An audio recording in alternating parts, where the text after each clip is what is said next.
죽고자 하면 살고 살고자 하면 죽는다. 내 죽음을 슬퍼하지 말고 나라의 안위를 걱정하라. 나라를 위해 죽을 뿐이다. 12척 대 300여 척? 절망적인 숫자였습니다. 정유재란 7년째 조선의 바다는 외적의 것이나 다름없었습니다. 1597년 7월 7천량 대전에서 조선 수군이 괴멸적인 타격을 입었어요. 200여 척의 함대가 하루아침에 무너져 내렸습니다. 원균이 이끌던 조선 수군은 외적의 기습 앞에 속수무책으로 당했죠. 그 참혹한 소식이 전해졌을 때 조선 조정은 절망에 빠졌습니다. 바다를 포기해야 한다는 목소리가 높아졌어요. 실제로 바다를 잃는다는 것은 단순히 해상권을 포기하는 게 아니었습니다. 외적이 서해를 통해 한양으로 직진할 수 있는 길이 열리는 것이었거든요. 이때 조정에서는 다시 충무공 이순신을 불러들였습니다. 2년 전 모함을 받아 백의종군하고 있던 그였지만 이 절체절명의 순간에 조선이 의지할 사람은 오직 충무공뿐이었어요. 충무공이 다시 삼도수 군통제사에 임명되었을 때 그에게 남은 전력은 고작 12척의 배였습니다. 거북선 1척, 판옥선 11척. 이것이 조선 수군의 전부였어요. 군사는 겨우 120여 명에 불과했습니다. 참모들은 모두 입을 모아 말했습니다. 전라도로 물러나 육지에서 항전하소서. 이 적은 전력으로는 외적의 수백 척을 당해낼 수 없습니다. 상식적으로 생각해도 맞는 말이었어요. 25대 1의 싸움에서 이길 수 있다고 믿는 사람은 아무도 없었습니다. 하지만 충무공의 생각은 달랐습니다. 그는 단호하게 말했어요. 아직 내게 12척의 배가 있다. 이 12척으로 나라를 구하겠다. 그 말을 들은 참모들은 충무공이 절망에 빠져 정신을 잃은 것이 아닌가 걱정했습니다. 충무공은 왜 바다를 포기할 수 없었을까요? 그것은 단순히 해상권의 문제가 아니었습니다. 바다를 잃으면 조선의 운명이 끝나는 것이었어요. 외적이 서해를 장악하면 충청도와 경기도로 자유롭게 진입할 수 있었습니다. 그렇게 되면 조선은 남과 북으로 완전히 분리되어 각계격파당할 위험이 있었죠. 더 중요한 것은 민심이었습니다. 임진왜란 이후 백성들은 조선 수군을 믿고 의지했어요. 이순신이라는 이름만으로도 희망을 품었습니다. 만약 그마저 바다를 포기한다면 백성들의 마지막 희망까지 꺾이는 것이었어요. 충무공은 명량해협으로 향했습니다. 지금의 울돌목이었어요. 이곳은 전라남도 해남과 진도 사이의 좁은 해협으로 예로부터 조류가 세고 암초가 많기로 유명한 곳이었습니다. 명량해협을 선택한 것은 우연이 아니었습니다. 충무공은 이미 이 일대의 지형을 꿰뚫고 있었어요. 젊은 시절부터 남해의 모든 섬과 바다를 직접 다니며 익혀둔 지식이었습니다. 어느 곳에 암초가 있고 조류가 언제 어떻게 바뀌는지, 바람은 어느 방향으로 부는지까지 모든 것을 알고 있었죠. 명량해협의 특징을 자세히 살펴보겠습니다. 이곳은 폭이 300여 보, 지금으로 치면 약 300m에 불과한 좁은 수로였어요. 양쪽으로는 험한 암초가 도사리고 있었고 조류는 하루에 4번씩 방향을 바꾸며 거세게 흘렀습니다. 물살이 워낙 빨라서 명량, 즉 울부짖는 바다라는 이름이 붙었을 정도였어요. 일반적으로 이런 곳은 함대 결전을 치르기에 적합하지 않다고 여겨졌습니다. 좁고 위험하기 때문이죠. 하지만 충무공의 생각은 달랐어요. 바로 이런 지형이야말로 소수가 다수를 이길 수 있는 최적의 조건이라고 판단했습니다. 충무공은 참모들에게 설명했습니다. 넓은 바다에서는 적의 숫자가 위력을 발휘하지만 좁은 목에서는 오히려 방해가 될 것이다. 많은 배가 한꺼번에 들어올 수 없고 설령 들어와도 서로 부딪히고 엉킬 것이다. 실제로 명량해협의 지형을 분석해보면 충무공의 판단이 얼마나 정확했는지 알 수 있습니다. 좁은 수로에 큰 배들이 몰려들면 반드시 정체가 일어나게 되어 있었어요. 앞에 배가 막히면 뒤에 배들은 아무것도 할 수 없게 됩니다. 오히려 숫자가 많을수록 더 큰 혼란에 빠지게 되어 있었죠. 충무공이 주목한 또 다른 요소는 조류였습니다. 명량해협의 조류는 매우 특별했어요. 6시간마다 방향이 바뀌는데 그 속도가 초속 6m에 달할 정도로 빨랐습니다. 이는 사람이 빨리 걸을 때의 속도와 비슷했어요. 조류의 방향이 바뀌는 순간을 정확히 계산하는 것이 승부의 관건이었습니다. 충무공은 오랜 경험으로 이 타이밍을 정확히 알고 있었어요. 조류를 등에 지고 공격하면 배의 속도가 빨라지지만 조류를 거슬러 가면 움직임이 둔해집니다. 이 차이가 승부를 결정할 것이었죠. 화포의 사거리도 중요한 계산 요소였습니다. 조선의 주력 화포인 천자총통과 지자총통은 외적의 조총보다 훨씬 사거리가 길었어요. 천자총통은 약 500보, 지자총통은 약 300보까지 날아갔습니다. 반면 외적의 조총은 100보 정도가 한계였죠. 좁은 수로에서는 이런 사거리 차이가 결정적인 우위가 됩니다. 조선 함대가 멀리서 포격을 가하면 외적은 가까이 와야만 반격할 수 있었어요.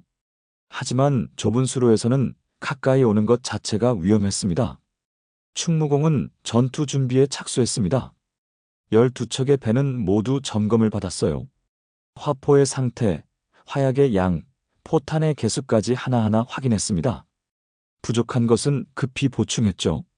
가장 중요한 것은 군사들의 마음을 다잡는 일이었습니다. 절망적인 상황에서 싸우는 것은 무기보다 의지가 중요했거든요. 충무공은 장수들을 불러 모았습니다. 여러분, 우리 앞에 닥친 현실을 외면할 수는 없소. 적은 우리보다 25배나 많소. 하지만 두려워할 것은 없소. 충무공의 목소리는 차분하면서도 힘이 있었어요. 한 사람이 길목을 지키면 1000명이라도 막을 수 있는 법이요. 우리가 지키는 것은 단순한 바다가 아니라 조선의 운명이요. 우리 뒤에는 수백만 백성이 있고 우리가 물러서면 그들이 모두 외적의 칼날 아래 쓰러질 것이요. 장수들의 표정이 달라지기 시작했습니다. 절망이 서서히 결의로 바뀌고 있었어요. 죽고자 하면 살 것이요. 살고자 하면 죽을 것이요.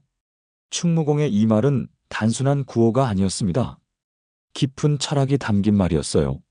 목숨을 아끼지 않고 싸우는 자에게는 하늘도 돕는다는 신념이었습니다. 한 번 죽음은 모든 사람이 겪는 것이지만 나라를 위해 죽는 것은 영원히 기억되는 것이요. 우리의 죽음이 백성들에게 희망이 되고 후세에게 귀감이 될 것이요. 충무공은 자신이 선두에 서겠다고 선언했습니다. 내가 앞장서겠소? 여러분은 나를 따르기만 하면 돼요. 이는 목숨을 거는 선언이었어요. 함대의 지휘관이 가장 위험한 곳에 선다는 것은 상식적으로 불가능한 일이었지만 그래야만 군사들의 마음을 얻을 수 있었습니다. 전투 계획은 정교했습니다. 먼저 외적을 좁은 수로 안으로 유인합니다. 조선 함대는 수로 깊숙한 곳에서 대기하며 적을 끌어들이는 거예요. 외적이 충분히 들어온 다음 조류가 바뀌는 순간을 기다려 일제히 공격하는 것이었습니다. 신호체계도 간단 명료하게 정했습니다. 북소리, 깃발, 나팔 세 가지였어요. 북소리는 공격 개시를, 깃발은 이동 방향을, 나팔은 전투 종료를 알리는 신호였습니다. 복잡한 신호는 혼전에서 오히려 혼란을 부를 수 있었죠. 특히 중요한 것은 각 함선의 위치와 역할이었습니다. 12척의 배를 일렬로 늘어세우되 충무공의 기함이 가장 앞에 서는 것이었어요. 뒤에 11척은 기함을 중심으로 좌우로 펼쳐져 부채꼴 모양을 만들었습니다. 이렇게 배치하는 이유가 있었어요. 외적이 좁은 수로로 밀려들어올 때 조선 함대의 화포가 모두 적을 향할 수 있도록 하는 배치였습니다. 특히 적의 선두부대가 수로 안으로 들어왔을 때 집중 포화를 퍼부을 수 있도록 계산된 것이었죠.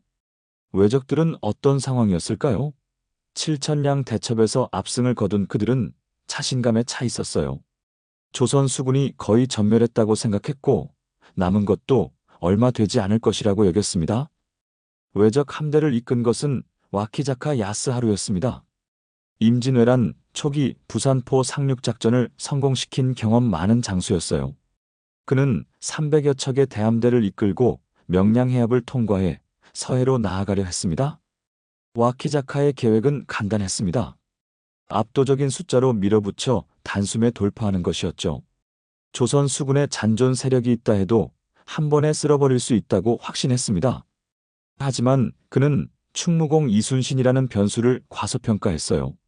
단순히 숫자만으로 승부가 결정된다면 애초에 임진왜란에서 조선 수군이 그토록 많은 승리를 거둘 수 없었을 것입니다. 1597년 9월 16일 새벽, 운명의 날이 밝았습니다. 명량해협에는 짙은 안개가 깔려 있었어요. 바다는 고요했지만 그 고요함 속에 엄청난 긴장감이 흐르고 있었습니다. 조선 함대는 이미 준비를 마쳤습니다. 12척의 배가 부채꼴 모양으로 배치되어 있었고 충무공의 기함이 가장 앞에서 왜적을 기다리고 있었어요. 군사들은 모두 지정된 위치에서 명령을 기다렸습니다. 해가 떠오르면서 안개가 서서히 걷히기 시작했습니다. 그때 막루에서 함성이 터져나왔어요. 적선 발견. 수평선 너머로 왜적 함대의 돛이 하나둘씩 모습을 드러내기 시작한 것입니다. 처음에는 몇 척인지 알 수 없었어요. 하지만 시간이 지나면서 그 규모가 점점 드러났습니다.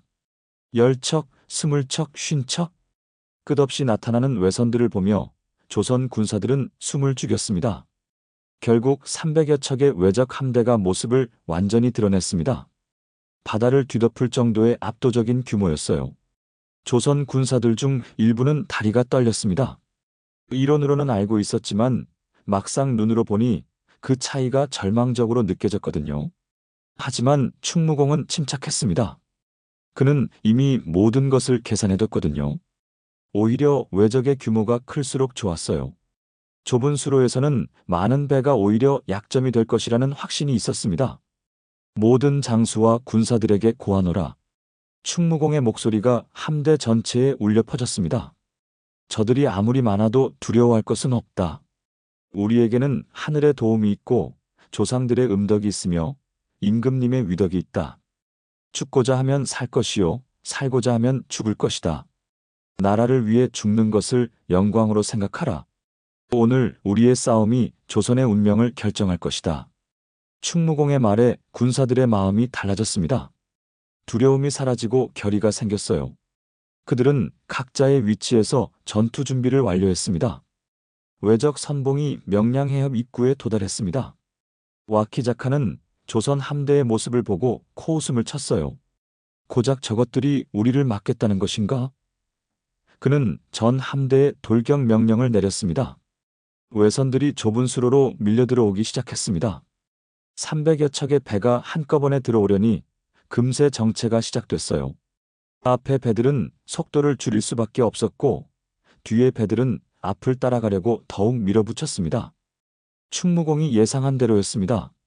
좁은 수로에서 큰 배들이 서로 부딪히고 엉키기 시작했어요. 질서정연한 대형은 금세 흐트러졌습니다. 이때 충무공이 첫 번째 명령을 내렸습니다.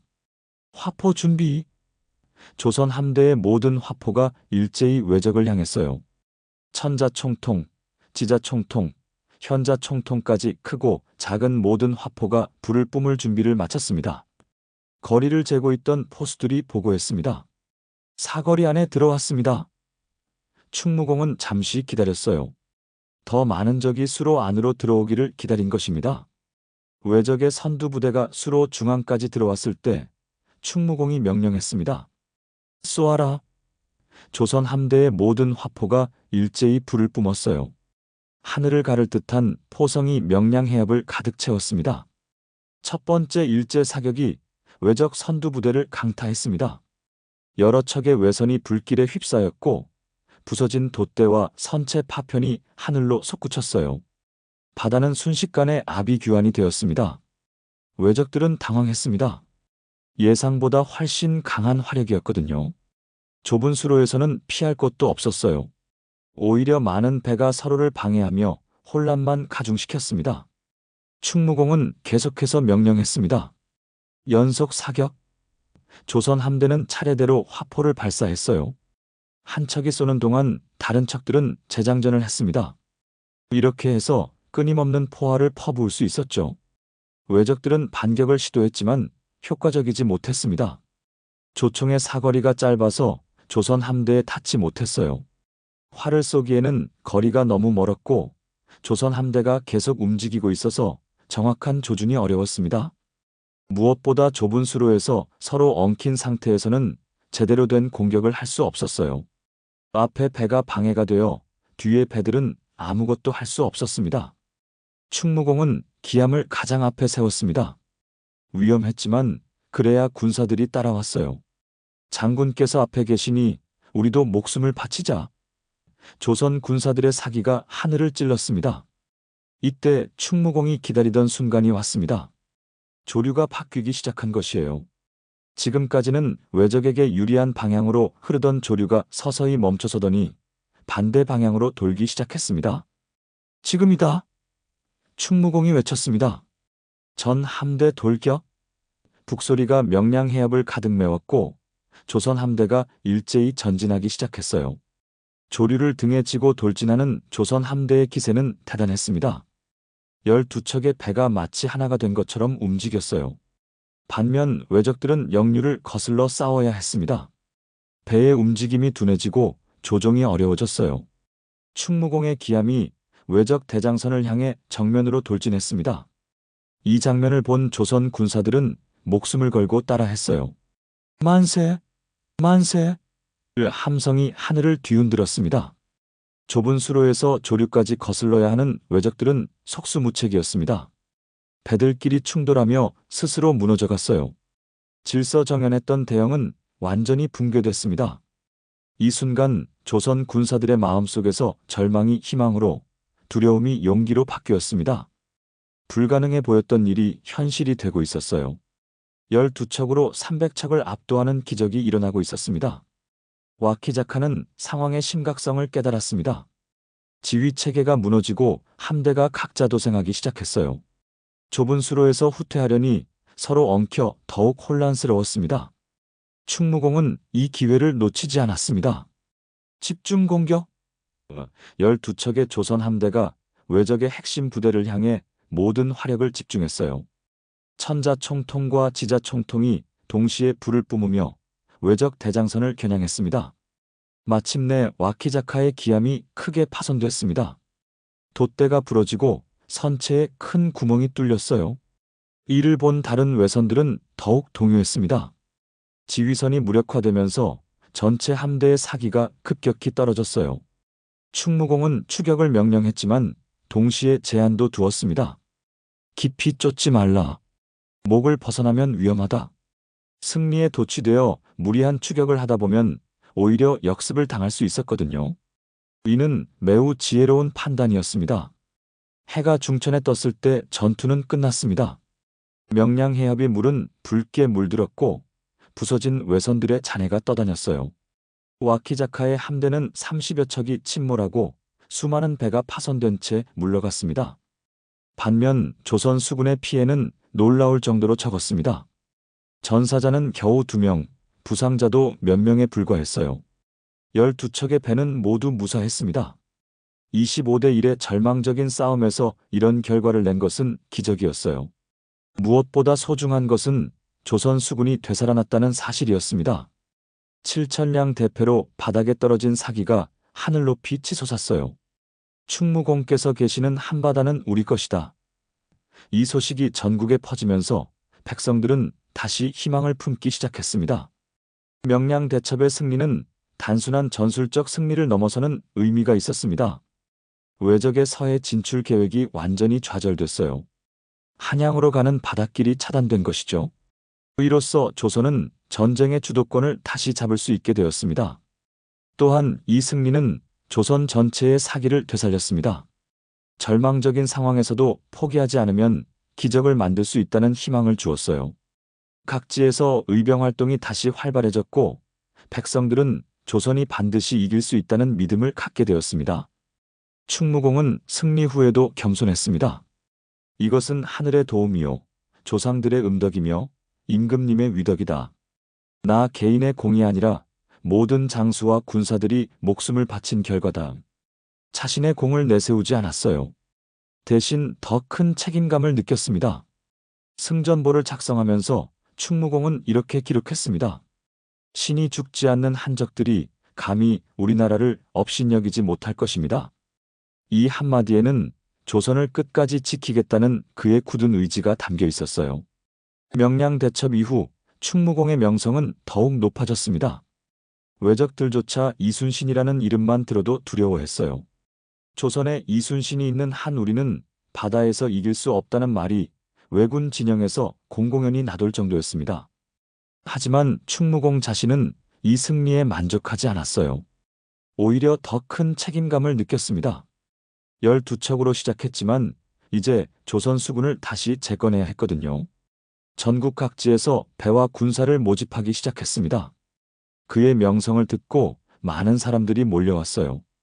도망쳤던 수군들도 하나둘씩 돌아왔습니다. 충무공과 함께라면 다시 한번 해볼 수 있다는 희망 때문이었어요. 몇 달 만에 조선 수군은 100여 척 규모로 다시 성장했습니다. 명량대첩의 승리 원인을 다시 한번 정리해 보겠습니다. 첫째, 지형을 정확히 파악하고 활용한 것이었어요. 좁은 수로라는 불리해 보이는 조건을 오히려 유리하게 바꾼 지혜였습니다. 둘째, 조류의 변화를 정확히 계산한 것이었어요. 자연의 힘을 아군의 편으로 만든 것이죠. 이는 오랜 경험과 치밀한 관찰의 결과였습니다. 셋째, 화포의 사거리 우위를 최대한 활용한 것이었어요. 자신의 강점을 정확히 파악하고 그것을 극대화할 수 있는 환경을 만든 것입니다. 넷째, 절망적인 상황에서도 굴복하지 않는 정신력이었어요. 죽고자 하면 살 것이요, 살고자 하면 죽을 것이다라는 충무공의 철학이 모든 것을 가능하게 만들었습니다. 다섯째, 완벽한 지휘 통솔력이었어요. 12척의 배가 마치 하나인 것처럼 움직일 수 있었던 것은 충무공의 뛰어난 지휘 능력 덕분이었습니다. 무엇보다 중요한 것은 나라와 백성을 사랑하는 마음이었습니다. 개인의 안위보다 조선의 존망을 우선시한 그 마음이 모든 기적을 만들어낸 원동력이었어요. 명량대첩은 조선사뿐만 아니라 세계 해전사에서도 찾아보기 힘든 기적적인 승리였습니다. 12척으로 300여 척을 이긴 사례는 전 세계적으로도 유례가 없는 일이었어요. 이는 단순한 운이나 우연이 아니라 철저한 준비와 뛰어난 전략, 그리고 불굴의 의지가 만들어낸 필연적 결과였습니다. 충무공 이순신의 위대함은 단순히 전쟁에서 승리한 것에 있지 않았습니다. 절망적인 상황에서도 희망을 잃지 않고 나라를 위해 자신의 모든 것을 바친 그 정신에 있었어요. 나라가 위급할 때 신하된 자가 어찌 목숨을 아끼겠는가? 충무공의 이 말에는 진정한 애국의 정신이 담겨 있었습니다. 개인의 영달이나 안위보다 나라와 백성을 위하는 마음이 얼마나 숭고한 것인지를 보여주었어요. 또한 충무공은 뛰어난 전략가였습니다. 단순히 용감하기만 한 것이 아니라 철저한 계산과 준비를 바탕으로 한 과학적인 전술을 구사했어요. 지형, 조류, 기상, 무기의 성능까지 모든 요소를 종합적으로 고려한 완벽한 작전 계획이었습니다. 무엇보다 충무공은 인간적인 리더였습니다. 부하들을 아끼고 사랑했으며 위험한 순간에는 자신이 앞장섰어요. 그래서 모든 사람들이 그를 따르고 목숨을 바칠 수 있었습니다. 명량대첩이 우리에게 주는 교훈은 무엇일까요? 첫째, 절망적인 상황에서도 포기하지 않는 의지의 중요성입니다. 충무공은 12척밖에 남지 않았을 때도 아직 12척이 있다고 말했어요. 이는 비관보다는 희망을 선택하는 마음가짐이었습니다. 둘째, 철저한 준비의 중요성입니다. 명량대첩의 승리는 하루아침에 이루어진 것이 아니었어요. 오랜 세월에 걸친 지형 연구, 무기 개발, 전술 연구의 결과였습니다. 준비된 자에게 기회가 왔을 때 기적이 일어나는 것이죠. 셋째, 자신의 강점을 파악하고 활용하는 지혜입니다. 충무공은 조선 수군의 장점인 화포의 사거리를 최대한 활용할 수 있는 전장을 선택했어요. 약점을 탓하기보다는 강점을 살리는 방법을 찾은 것입니다. 넷째, 리더십의 중요성입니다. 리더가 앞장서고 솔선수범할 때 조직 전체의 힘이 하나로 모아질 수 있어요. 충무공이 가장 위험한 곳에 서겠다고 선언했을 때 모든 장수와 군사들이 감동했습니다. 다섯째, 나라와 공동체를 위하는 마음입니다. 개인의 이익보다 전체의 이익을 우선시할 때 진정한 힘이 나오는 법이에요. 충무공의 나라 사랑은 모든 사람들에게 감동을 주었고 그 감동이 기적을 만들어냈습니다. 명량해협의 물결은 오늘도 흐르고 있습니다. 그 물결 위로 400년 전 그날의 함성이 들려오는 것 같아요. 죽고자 하면 살 것이요, 살고자 하면 죽을 것이다. 충무공의 이 말씀이 지금도 우리 마음에 울려 퍼집니다. 충무공 이순신은 단순히 과거의 영웅이 아닙니다. 지금도 우리와 함께 살아 숨쉬는 정신적 지주예요. 어려운 일에 부딪혔을 때, 절망적인 상황에 처했을 때, 우리는 충무공의 정신을 떠올릴 수 있습니다. 현재 우리나라가 세계적으로 인정받고 있는 것도 충무공과 같은 선조들의 정신 때문이에요. 나라를 사랑하고 어려움 앞에서 굴복하지 않으며 철저히 준비하고 최선을 다하는 정신. 이것이 바로 충무공이 우리에게 물려준 가장 소중한 유산입니다. 12척의 배에 실린 것은 화포와 군사만이 아니었습니다. 조선에 대한 뜨거운 사랑, 백성을 지키려는 간절한 마음, 그리고 절대 굴복하지 않겠다는 불굴의 의지가 함께 실려 있었어요. 명량 대첩은 끝났지만 충무공의 정신은 영원합니다. 그 정신이 우리 모두의 마음속에 살아있는 한 어떤 어려움도 극복할 수 있을 것입니다. 오늘도 우리는 충무공을 기억합니다. 나라를 사랑하는 마음으로 어려운 일 앞에서도 굴복하지 않는 의지로 철저히 준비하고 최선을 다하는 자세로 살아가고 있습니다. 명량해협이 푸른 물결이 영원히 우리에게 속삭이고 있습니다. 죽고자 하면 살 것이요, 살고자 하면 죽을 것이다. 충무공 이순신의 불멸의 정신이 오늘도 우리와 함께합니다. 12척의 작은 함대가 만들어낸 위대한 기적, 그 감동과 교훈을 가슴 깊이 새기며 우리는 오늘을 살아갑니다. 오늘 하루도 건강하시고 항상 당당하게 활기차게 생활하시기 바랍니다. 우리는 마음만 먹으면 뭐든지 해낼 수 있습니다.